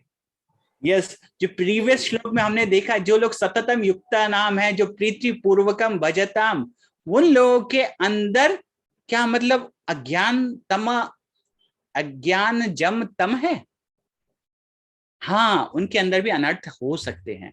यही श्लोक मैं एस्टैब्लिश करने की कोशिश कर रहा हूं कि हो सकता है कि जो व्यक्ति शुद्ध भक्ति कर रहा है उसके अंदर उसकी कंडीशन के कारण कुछ अनर्थ हो, और भगवान उन अनर्थों को नष्ट कर देते हैं। ये एस्टैब्लिश करता है उस प्रिंसिपल को। एक्सेप्ट करते हैं आप लोग? जी प्रभु जी। जी प्रभु जी। एक और उदाहरण देते हैं, ठीक है। श्रीमद् भागवतम में भी बहुत श्लोक उसमें मिलते हैं। ये एक और श्लोक है। अपि चेत सुदाचारो भजते माम अनन्य भाग साधुर एव सा मंतव्य सम्यक व्यवस्थितो ही सा। तो यहाँ पर बोलते हैं, पहले मैं श्लोक का अर्थ बता देता हूँ, फिर आप बताइएगा कि ये भी क्या उसी को सपोर्ट करता है नहीं करता है। अपि चेत सुदुराचारो, सुदुराचारो मोस्ट सिंफुल भी है, और वर्शिप में भजताम अनन्य भक्त, बिना किसी भौतिक इच्छा के मेरी भक्ति कर रहा है, और मोस्ट सिंफुल भी है, ठीक है। I consider that person to be my devotee and he is fixed himself completely in me. तो यहाँ पर भी इस श्लोक में दिखाते हैं कि ऐसा हो सकता है कि कोई व्यक्ति अनन्य भाव से मेरी भक्ति कर रहा है, लेकिन उसके अंदर अनर्थ हो, उसके अंदर हो सकता है अनर्थ हो, ठीक है। Is it clear? ओके, तो ये हमने इस्टेब्लिश किया किस लिए, कि हम लोग जो आप लोग जो कर रहे हैं भक्ति, वो शुद्ध भक्ति की कैटेगरी में आती है। और अभी हम लोग कुछ दिनों में साधन भक्ति की डेफिनेशन देखेंगे। साधन भक्ति is also one of the type of शुद्ध भक्ति, और हम सब लोग उसी साधन भक्ति के अंदर आएंगे, ठीक है। तो ये था हमारे पिछले क्लास का डिस्कशन जो रह गया था। अभी आज का डिस्कशन स्टार्ट करते हैं। तो मैं इस पीपीटी को मैं बंद करता हूँ, नेक्स्ट पीपीटी खोलता हूँ। तो ये पीपीटी मैंने अपडेट कर दिया दोबारा से, ये इसमें कुछ और ऐड किया था, इसको मैं शेयर कर दूंगा आपको उसी ग्रुप में। इस पीपीटी को मैं बंद कर देता हूँ और एक अलग दूसरा पीपीटी मेरे पास है जो आज के लिए है, उसको खोलता हूँ। Yes, okay. सो ये है जो नेक्स्ट चैप्टर 1 है। चैप्टर 1 का टाइटल कोई बता सकते हैं? भक्ति रसामृत सिंधु में जो हम लोग चैप्टर 1 स्टार्ट करने वाले हैं उसका टाइटल क्या है? भक्ति के लक्षण प्रभु जी, शुद्ध भक्ति के लक्षण। शुद्ध भक्ति के लक्षण लिखा हुआ है क्या? अच्छा, एक सेकंड देख लेते हैं। जी प्रभु जी, प्रभुपाद जी की बुक में शुद्ध भक्ति के लक्षण लिखा हुआ है। अच्छा, इंग्लिश में प्रभुपाद जी लिखते हैं characteristics of pure devotional service. Actual में इसको एक्चुअल में ट्रांसलेशन होगा विशेषताएं, शुद्ध भक्ति की विशेषताएं। लक्षण तो हमने ऑलरेडी देखे कि एक भक्त में ये लक्षण हैं, तो वो शुद्ध भक्ति कर रहा है। और जब शुद्ध भक्ति करता है, चैप्टर 2 में भक्ति की प्राथमिक अवस्थाएं ये आप करवा रहे हो क्या? ओ हाँ, चैप्टर 2 में स्टार्ट करो तो क्या, तो हम लोग चैप्टर 2 कर रहे हैं। तो जो भक्ति की चैप्टर 2 का टाइटल क्या है माता जी? खोल लेता हूँ। भक्ति की प्राप्ति की प्राथमिक अवस्थाएं। प्राथमिक अवस्थाएं। एक सेकेंड, शुद्ध भक्ति के लक्षण। और हम लोगों ने इंट्रोडक्शन में हम लोग शुद्ध भक्ति के लक्षण ही कर रहे हैं। चैप्टर 2 में हम लोग साधन भक्ति स्टार्ट करेंगे। प्रभु जी, मगर कैरेक्टरिस्टिक का हिंदी ट्रांसलेशन लक्षण ही होता है प्रभु जी। हाँ, ओके। चैप्टर 2 साधन भक्ति है। चैप्टर 2 साधन भक्ति, आप मतलब हो सकता है बुक्स में डिफरेंस हो, लेकिन चैप्टर 2 साधन भक्ति है। और चैप्टर 1 है जो प्रभुपाद जी की बुक में है, मेरी जो पास जो बुक है प्रभुपाद जी का, उसमें चैप्टर 1 का टाइटल दिया है शुद्ध भक्ति के लक्षण। यस, तो आदिदेव आपका क्वेश्चन ठीक है कि अरे कैरेक्टरिस्टिक का ट्रांसलेशन लक्षण ही है, और अगर मैं बोलूँ विशेषता और लक्षण भी सेम होते हैं, तो लेकिन फिर एक क्वेश्चन उठता है प्रभु जी, हमने जो अभी पढ़ा वो क्या था और अभी जो पढ़ रहे हैं लक्षण वो क्या है, दोनों में क्या डिफरेंस है?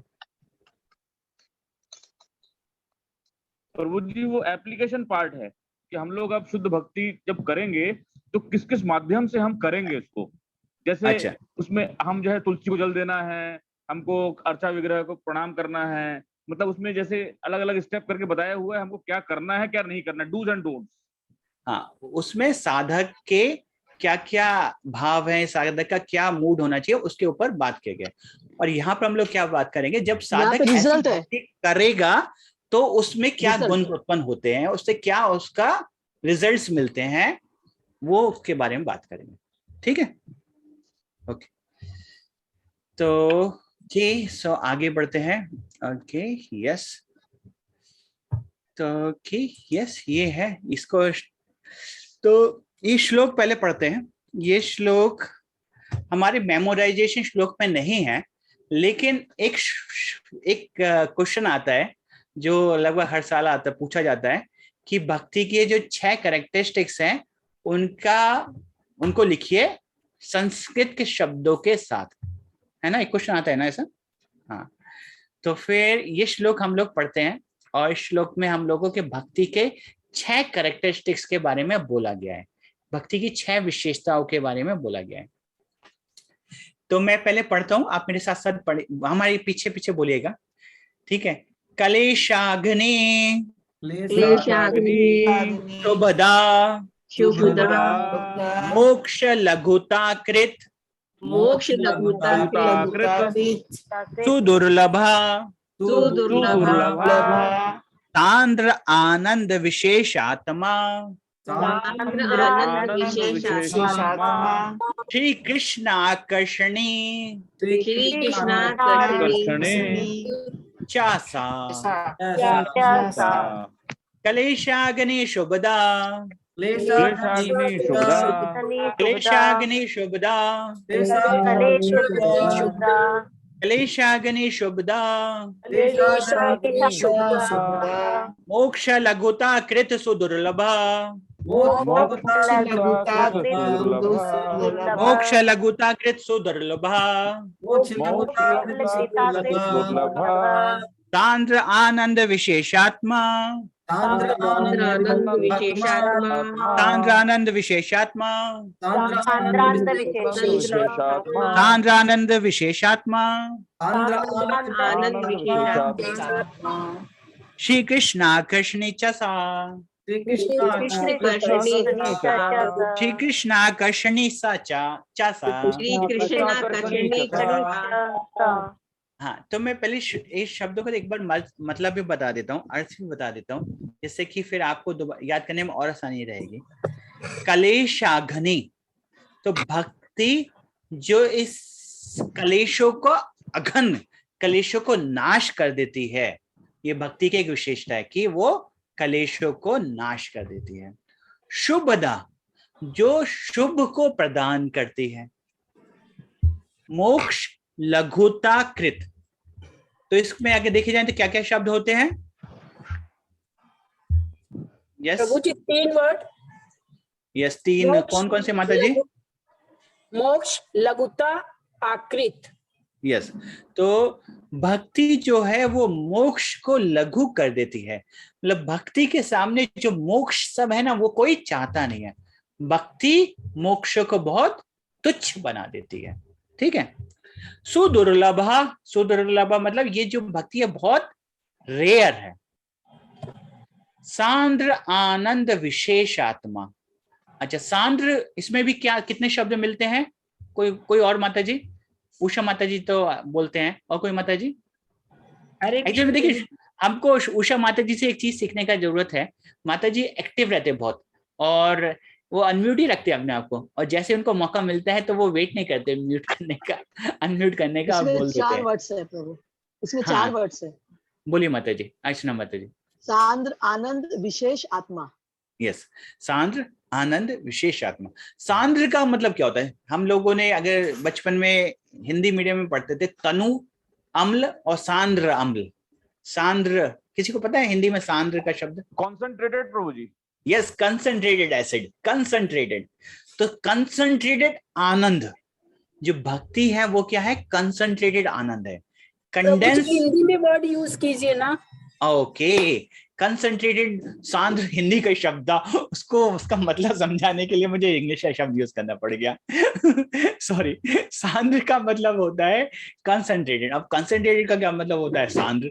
और सांद्र का दूसरा शब्द बोले तो जैसे आप दूध को बॉईल कर रहे ना, दूध से आप बंगाल में बोलते खीर बनाएं, और या फिर नॉर्थ में बोलते मावा बनाएं। मावा बनाएं मतलब बहुत गंभीर है।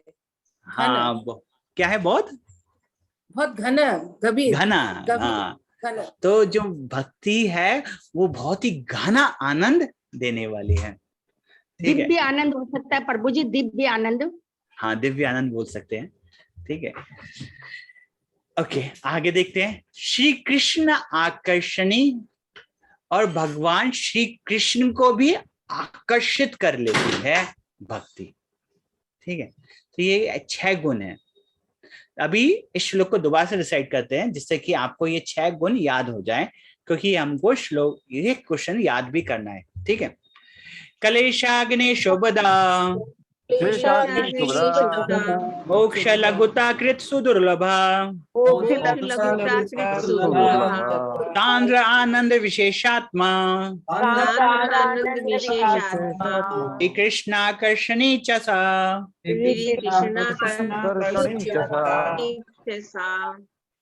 श्री कृष्णाकर्षणी, सांद्रानंद का मतलब नहीं समझ में आया। हाँ, सांद्र आनंद का मतलब समझ में नहीं आया। ओके, सांद्र मतलब दिव्य आनंद हो जाएगा ना प्रभु जी? सांद्र आनंद में दिव्य आनंद। हाँ, दिव्य आनंद बोल सकते हैं। तो फिर दिव्य आनंद नहीं लिखा यहाँ पे, सांद्र आनंद क्यों बोला? ठीक है, तो सांद्र आनंद मतलब जो आप उसको बहुत घन, जैसे दूध में हमने एग्जाम्पल दिया, जब दूध से आप मावा बनाते हैं या दूध से खीर बनाते हैं तो वो घन हो जाती है। अभी इसको ऐसा क्यों करके लिखा है, उसको हम लोग और देखेंगे जब हम लोग इसकी डिटेल्स में जाएंगे सांद्र आनंद की। लेकिन अभी इतना समझिए कि जो कंडेंस आनंद है, जो कंसंट्रेटेड आनंद है, जो घन आनंद है, वो भक्ति देती है। ठीक है, गुड बेटर बेस्ट बोल सकते हैं क्या? हाँ बोल सकते हैं। गुड और बेटर बेस्ट, आप बेस्ट का बेस्ट बोल सकते हैं। इस चैप्टर में दिया हुआ है सदानंद का दिया हुआ है कि दिव्य आनंद, इस बुक में भी दिया हुआ है नीचे लास्ट टाइम में मीनिंग में दिया हुआ है प्रभु जी। प्रभुपाद जी के प्रभु जी स्वतः दिव्य आनंद मतलब जो अंदर से दिव्य प्राप्त आनंद, हो, स्वतः दिव्य आनंद। हाँ, यहाँ मीनिंग दिया हुआ है क्लेशाग्नि सुविधा साधारण विशेषात्मा सुदुर्लभ। हिंदी बुक में दिया है प्रभु जी, हिंदी बुक में, बुक में ही दिया हुआ प्रभु जी, पहले पेज में ही है शुद्ध भक्ति के लक्षण में।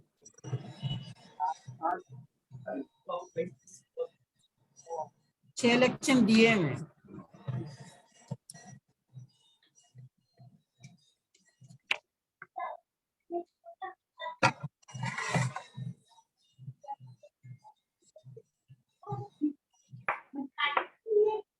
আর আমার টিফিন কি হলো? 15 दिन হয়ে গেছে না? 15 दिन है। हाँ मैं वापस आ गया, सॉरी तो हमारा पावर कट हो गया तो इंटरनेट बंद हो गया था, तो मैंने हॉटस्पॉट ऑन कर लिया, सॉरी। ठीक है, तो ओके, सो क्या हम बात कर रहे थे? सांद्र आनंद के बारे में। सांद्र आनंद क्लियर हो गया आपको? Is it clear? हाँ प्रभु जी, इसने बुक में भी दिया हुआ प्रभु जी 6 भक्ति के बारे में। यस, तो ये जो छह लक्षण है भक्ति के, ये जो 6 लक्षण है, ये इनके बारे में हम लोग पूरा डिटेल में बात करेंगे थोड़ा थोड़ा करके। ये क्या है, कलेशाग्नि कैसे है, कैसे भगवान की भक्ति करने से सारी कलेश नष्ट हो जाते हैं, कैसे भक्ति शुभदा देती है। शुभ का मतलब क्या है, पहले तो ये समझना पड़ेगा। तो कैसे है वो भक्ति, ये शुभदा है। और हम ऑल्सो देखेंगे कि हाँ, मोक्ष लघुता कृत, मोक्ष को कैसे लघु कर देती है, और कैसे वो सुदुर्लभ है। इन सब की डिटेल्स हम अभी देखेंगे। उससे पहले हम एक चीज और आपको दिखाना चाहते हैं। मैं अपना पीपीटी दोबारा से शेयर कर देता हूँ। मेरा पीपीटी आ जा, यस, ओके। पहले एटलीस्ट इन शब्दों का आपको थोड़ा थोड़ा मतलब समझ में आ गया? इज इट क्लियर कि कलेशाग्नि क्या होता है, शुभदा क्या होता है, मोक्ष लघुता कृत, सुदुर्लभा, सांद्र आनंद विशेषात्मा, श्री कृष्ण आकर्षणी का छोटा छोटा मतलब आपको एटलीस्ट ओवरव्यू समझ में आ गया। ठीक है, अभी यहाँ पर आपको चार्ट में दिख रहा है कि यहाँ पर लिखा है साधन भक्ति, फिर लिखा है भाव भक्ति, फिर लिखा है प्रेम भक्ति। तो जब कोई व्यक्ति साधन भक्ति करता है तो उसको ये 3 गुण महसूस कर पाता है। 2 गुण, हर एक भक्ति में 2-2 गुण आते जाते हैं। जब आदमी कोई व्यक्ति साधन भक्ति करता है तो वो महसूस कर सकता है कि कलेश से वो मुक्त हो रहा है और उसके जीवन में ऑस्पिशियसनेस आ रहा है। ठीक है, और जब वो भाव भक्ति में जाता है तो भाव भक्ति में 4 आ जाती हैं, 2 साधना भक्ति के गुण और 2 और आ जाते हैं। वो क्या है? वो मोक्ष लघुताकृत। जब वो भाव भक्ति में आता है तो उसको मोक्ष नहीं चाहिए होता है। अभी हम साधन भक्ति कर रहे हैं तो हो सकता है हमारे अंदर ऐसी इच्छा है कि इस संसार के दुखों से हम मुक्त होकर भगवान के धाम चले जाएं, लेकिन जब भाव भक्ति में व्यक्ति आ जाता है तो फिर वो मुक्ति नहीं चाहता, फिर भगवान की केवल सेवा ही चाहता है। ठीक है, और दूसरा गुण है सुदुर्लभा, वो बहुत ही रेयर होता है। ये जो भाव भक्ति है बहुत रेयर, आसानी से प्राप्त नहीं होती। क्यों? उसके 2 कारण बताएंगे हम लोग। और लास्ट में जब आदमी प्रेम भक्ति के स्तर पे आ जाता है तो उसमें 6 गुण प्रकाशित होते हैं, पहले के 4 और 2 और। वो 2 और क्या है? सांद्र आनंद विशेषात्मा, वो कंडेंस आनंद का महसूस करता है और उस भक्ति से भगवान भी खिंचे आ जाते हैं, भगवान भी उसके वश में हो जाते हैं। ठीक है, तो ये पहली चीज है कि जो 3 भक्तियां हैं हम लोग आगे देखेंगे, साधन भक्ति, भाव भक्ति, प्रेम भक्ति। उन तीनों भक्तियों में 3-3, 2-2 गुण करके ये आ जाते हैं। ठीक है प्रभु जी, एक बार फिर से बताइए, साधन भक्ति में क्लेश, क्लेशाग्नि और शुभदा, और क्या बोला था? शुभदा मतलब क्या होता है? मतलब शुभदा तो वही कि मतलब सारे शुभ कार्य होते हैं उससे।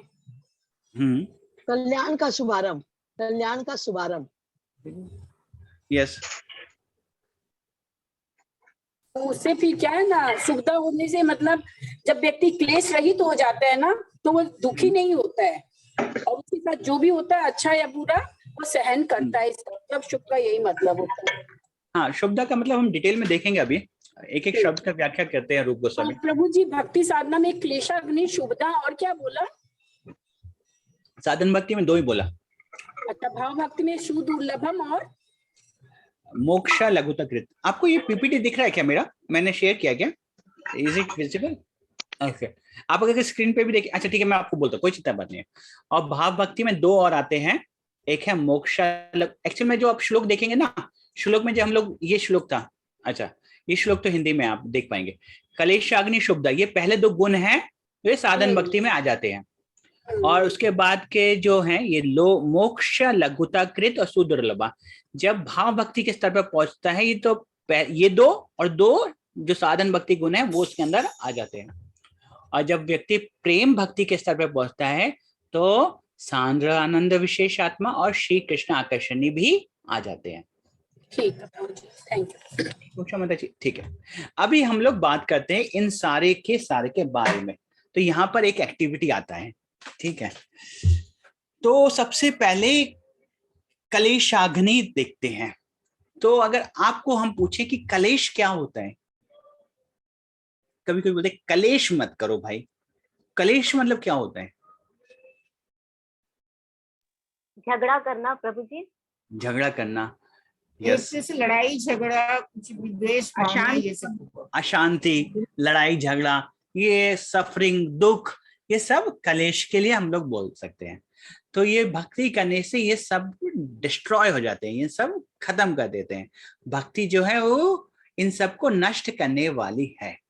तो मैं आपको एक क्वेश्चन पूछता हूँ कि जनरली कलेश किस कारण से होता है? हो सकता है किसी के कलेश दुख बोले तो हो सकता है फिनेंस के, बिजनेस के कारण कुछ दुख हो, या फिर हो सकता है भावना से भी बहुत क्लेश होते हैं प्रभु जी, द्वेष से होता है। हाँ, द्वेष के कारण कलेश हो, या फिर हो सकता है उसके जीवन में कलेश नेचर से होता है, आत्मा से होता है प्रभु जी। प्रभु जी हमने जो क्लेश पढ़ा था 3 क्लेश प्रभु जी, वो होगा ना problem caused by body and mind, उसके बाद आदि दैविक, आदि बहुत बड़ा। यस, राधापति प्रभु कुछ बोल रहे थे आप? हरे कृष्ण प्रभु, मैं यही बोल रहा था जो प्रभु जी बोले सेम। हाँ, तो वो 3 कलेश अगर देखा जाए तो वो उन तीनों कलेश को देखा जाए तो वो कहाँ से आती हैं उसके हिसाब से कैटेगराइजेशन है कि देवी देवता जो करते हैं, या फिर हमारे को जो आसपास के जो जीव आत्मा है वो, या फिर हमारे मन के द्वारा जो उत्पन्न होती है वो कलेश है। नहीं, अगर देखा जाए कलेश क्या है इस संसार में। अच्छा, मैं आपको एक क्वेश्चन पूछता हूँ, यहाँ पे ऐसा कोई है जो व्यक्ति भक्ति में आने से पहले बहुत चिंतित रहता था, बहुत डर लगता था, अगर ये हो जाएगा तो क्या होगा, या फिर अगर बच्चा, अगर मैं फेल हो जाऊंगा तो क्या होगा, या फिर एग्जाम में मार्क्स कम आएंगे तो क्या होगा, या फिर अगर मेरा बिजनेस को ये हो जाएगा, बहुत बहुत फियरफुल रहता था। ऐसा कोई है हमारे ग्रुप में जो भक्ति में आने से पहले बहुत फियरफुल रहते थे? लेकिन भक्ति प्रभु जी मेरे साथ भी होता है, मैं भी प्रभु जी मैं भी बोल रही थी प्रभु। हाथ खड़ा करिए, हाथ खड़े करिए। कौन कौन ऐसे थे जो भक्ति में आने से पहले उनको बहुत डर लगता था, लेकिन भक्ति में आने के बाद अभी बहुत ही बिंदास हो गया, कोई फियर नहीं रहा? ओके, यस, इनका एक्सपीरियंस सुनते हैं पहले। यस, अर्चना माता जी, फिर रत्नांगी माता जी। हरे कृष्णा प्रभु जी। यस माता जी। हाँ प्रभु जी, मुझे तो हर तरह का डर लगता था, जैसे कोई के कुछ परिवार में कोई का कुछ हो जाएगा तो मैं क्या करूंगी, या फिर मुझे भूत प्रेत से भी डर लगता था प्रभु जी। मतलब हर तरह की डर लगता था, बहुत मतलब चिंतित रहता था मन। लेकिन अभी भक्ति में आने के बाद क्या हो गया? अब निडर हो गई हूँ, अब सब भगवान के ऊपर छोड़ दिया सब कुछ। भगवान जो करेंगे वो मेरे लिए अच्छा ही होगा, और जो होगा भला है, सब अच्छा होगा, अच्छा होगा। ओके, ठीक है। तो रत्नांगी माता जी, आप कुछ बोले? प्रभु जी, पहले ऐसा लगता था कि जैसे परिवार, रिश्तेदार सभी दिमाग में भरे रहते थे, तो इनका खोने का डर लगा रहता था। हर चीज का मतलब, अगर ये कमी हो जाएगी तो क्या होगा आगे, ऐसे हो जाएगा तो क्या होगा। लेकिन अब वैसा नहीं होता। अब मतलब वैसा अवकाश ही नहीं मिल रहा है प्रभु जी। भक्ति में इतनी इंगेज हो गई हूँ कि उस तरफ मेरा ध्यान ही नहीं जा रहा है। अब सब चीज भगवान पर ही छोड़ दिए। अब पता भी चलने लग गया है, कि ज्ञान भी हो गया है कि ये सब हमारे कर्मों का ही लेखा जोखा है और ये आते जाते रहेंगे, तो इससे हम लोग को विचलित नहीं होना है। तो अब वो सब हमको डिस्टर्ब नहीं करते, लेकिन पहले बहुत डिस्टर्ब करके रखते थे। तो आपको ऐसा क्या हुआ जिससे आपको समझ में आया कि आपको ये समझ में आया कि ये जो भी है हमारे कर्मों का ही फल है और जो कुछ भी होगा वो कर्मों का है, तो और भगवान की भक्ति करने से वो सब नष्ट हो जाते हैं। यस, ठीक है माता जी, बहुत अच्छा। यस, क्विकली हम लोग ले लेते हैं। एक्चुअल में बहुत सारे अब डिस्कशन करेंगे तो लंबा हो जाएगा क्योंकि बहुत सारी चीजें हैं इसमें।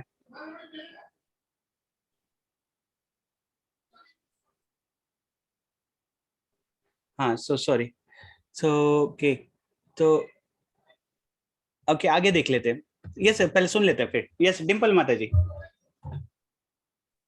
जी प्रभु जी, बहुत डर लगता था पहले, हर चीज का डर लगता था कि घर में भी कोई अगर गुस्सा कर रहा है तो मैं उनको शांत करते रहती थी कि ठीक है ना, ऐसे मत बोलो, ऐसे मत करो। लेकिन अब थोड़ा सा ऐसा लगता है कि मैं अगर गलत नहीं हूँ तो है ना, कृष्णा मेरे साथ है ना, तो मैं क्यों हर समय झुकूं। तो इस वजह से मेरे को अब अंदर से शक्ति मिलती है कि नहीं, मैं अगर गलत नहीं हूँ तो मेरे को नहीं झुकना है।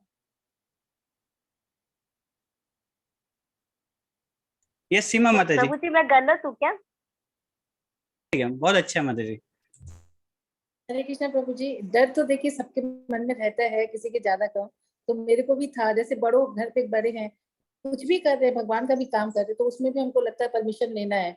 अगर कुछ किचन में भी बना रहे हैं तो लगता है बड़ों का परमिशन लेना है, नहीं तो वो ठीक नहीं है। और भी बहुत तरह की चिंताएं होती है। बट अब क्या हो गया है कि अब भगवान की भक्ति में आने के बाद में अब वो कोई अगर कोई कुछ बोलता भी है तो दिमाग में नहीं आता है कि, और कोई कोई बोलता भी नहीं है, धीरे धीरे वो अपने आप कम हो गया है। तो बहुत फर्क पड़ा है प्रभु जी। विषम आदि देवो आप ही बोल दीजिए। जी प्रभु जी, इसमें प्रभु जी थोड़ा सा भक्ति में आने के बाद थोड़ा बेनिफिट हुआ है। अभी अमरेंद्र प्रभु जी को मैं सुन रहा था, उन्होंने बहुत अच्छा वर्ड यूज किया था प्रभु जी। आने के बाद पहले केयरलेस लापरवाह रहते थे, भक्ति में आने के बाद हम केयर फ्री हो जाते हैं, बेपरवाह हो जाते हैं। बहुत अच्छा, ये दो वर्ड उन्होंने बहुत अच्छा यूज किया था प्रभु जी। हम केयरलेस से केयर फ्री हो जाते हैं, लापरवाह से बेपरवाह हो जाते हैं। तो जनरली हम ये एग्जाम्पल अक्सर नए भक्तों के सामने भी कोट करते हैं। जैसे कि एक व्यक्ति है जो को सबसे ज्यादा डर लगता है मृत्यु से, बहुत ज्यादा लोगों को डर लगता है मृत्यु या चीजें छूट जाएंगी तो डर लगता है। तो एग्जाम्पल देते हैं, जैसे एक चूहा है, बिल्ली का बच्चा। बिल्ली का बच्चा जब बिल्ली के मुख में होता है, माता के मुख में होता है, तो उसको लगता है कि मैं सबसे ज्यादा सेफ हूँ, सबसे ज्यादा आनंद हूँ। और वही बिल्ली के मुख में जब चूहा होता है तो उसको लगता है कि अरे मेरी मृत्यु आ गई। तो जो भक्त के लोग हैं, जो उनको कभी भी भय नहीं लगता। क्यों नहीं भय लगता है? क्योंकि उनको तो लगता है कि मैं भगवान के धाम जा रहा हूँ, मैं तो भगवान के पास जा रहा हूँ, मैं तो अपने पिता से मिलने जा रहा हूँ। तो उनको आनंद होता है, ना कि दुख होता है। तो बहुत ही आनंद में रहते हैं और उनको समझ में आता है अरे मैं तो इस संसार में कुछ लेके आया ही नहीं था, और इस संसार की जब चीजें छूट जाएंगी तो मुझे कोई डर ही नहीं है, कोई भय नहीं है। भय किस चीज का है? और मेरे पास जो चीज लेके जा सकता हूँ भक्ति को, तो मैं लेके जा रहा हूँ और ज्यादा से ज्यादा लेके जा रहा हूँ। यस, तो इस तरीके से जो भक्ति है हम लोग, अब ये तो हम खुद अपने जीवन में भी एक्सपीरियंस कर सकते हैं क्योंकि साधन भक्ति में प्रकाशित होने लगते हैं। ओके, अच्छा, लेकिन रूप गोस्वामी क्या बोलते हैं, कलेश क्या है? तो ये बोलते हैं कलेशस्तु पापम तत् बीजम अविद्या चेति ते त्रिविधा। तो बोलते हैं जो कलेश है उनके 3 प्रकार हैं, 3 फोल्ड हैं। वो कलेश 3 क्या क्या हैं? बोलते हैं पाप के कारण कलेश होते हैं, और वासना तद बीजम, उसके वासना के कारण कलेश होते हैं, और अविद्या के कारण कलेश होते हैं।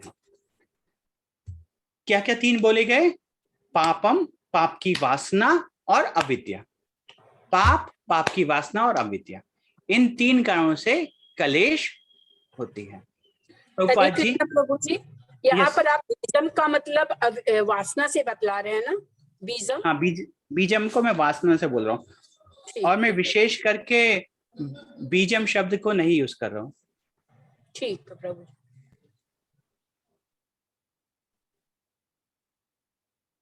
ठीक है, चलिए आगे बढ़ते हैं। तो बहुत सुंदर है। ओके, एनीवे, अच्छा आज थोड़ा जल्दी खत्म कर देंगे तो माइंड नहीं करेंगे ना? आज थोड़ा सा एक्चुअली में हमारी वाइफ को छोड़ने जाना है, वो थोड़ा सा उनका हेल्थ थोड़ा सा डाउन है, तो माइंड मत करिए। आराम से आराम से। नहीं प्रभु जी, आराम से आप क्लास जल्दी खत्म कर सकते हैं। हाँ प्रभु जी, क्लेश का 3 तो एक बार फिर से बताइए ना। हाँ, क्लेश 3 प्रकार से कैसे होते हैं? पाप के द्वारा, पाप की वासना के द्वारा और अविद्या के कारण। ठीक है, तो अभी इनको हम लोग डिस्कस करते हैं।